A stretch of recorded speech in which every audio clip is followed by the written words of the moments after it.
जालना जिल्ह्यासह भोकरदन तालुका व ग्रामीण भागात आंबे वृक्षाची व इतर झाडांची दिवसाढवळ्या कत्तल।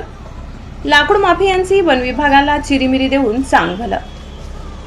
जालना जिल्ह्यातील भोकरदन तालुक्यासह ग्रामीण भागात दिवसाढवळ्या आंब्याच्या वृक्षांची लाकूड माफियांकडून खुलेआम व कोणालाही न घाबरता मशिनरीच्या सहाय्याने कटाई करून रोडच्या साईडला लाकडाचे ढिगारे आणून टाकतात। यासह लाकूड माफिया यांच्याशी चर्चा केली असता आम्ही वन विभागाला, पोलीस प्रशासनाला हप्ते देतो, आमचे काही कोणी वाकडे करू शकत नाही अशी भाषा आहे त्यांच्याकडून सर्वसाधारण नागरिकांना वापरली जाते।